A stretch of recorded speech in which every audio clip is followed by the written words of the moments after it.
పోలీసుల మీద దాడి చేస్తే పోలీసులు అతన్ని ఎక్కడికక్కడ పోలీసుల డ్యూటీ కంట్రోల్ చేయాలి.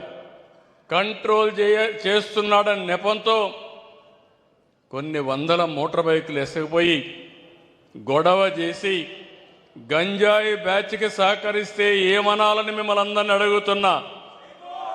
వదిలిపెట్టమంటారా అని అడుగుతున్నా. ఏంటి పిల్లలు వదిలిపెట్టమంటారని అడుగుతున్నా. రాజకీయ ముసుగేసుకుంటే అడ్డంగా రాజకీయ ముసుగు తీసి గంజాయి బ్యాచ్కి సహకరించిన వాళ్ళని ఎట్లా ట్రీట్ చేయాలనో ట్రీట్ చేసి ప్రజలకు సేఫ్టీ ఇచ్చే బాధ్యత నాదని మరొకసారి మీ అందరికీ హామీ ఇస్తున్నా. రాజకీయాలంటే తమాషా కాదు. ఈరోజు గంజాయిని నిర్మూలించడం ప్రభుత్వం ఒక్కరి బాధ్యత కాదు. ప్రతిపక్షాలు కూడా ముందుకు రండి.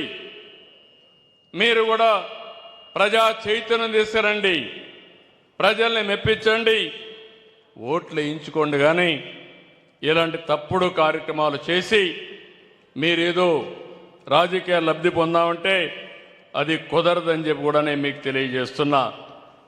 మీరు ఒక్కసారి చూస్తే 2021లో దేశంలో పండించే గంజాయిలో 50% ఆంధ్రప్రదేశ్, అదే మరిగా ఒరిస్సా నుంచే పండించారు. అంటే ఇదేదో వరి పంట కాదు, లేకపోతే ప్రజల ఆరోగ్యానికి సంబంధించిన పంట కాదు. గంజాయి అనేది చాలా ప్రమాదం. అలాంటి పంటకు ఏజెన్సీ ఏరియా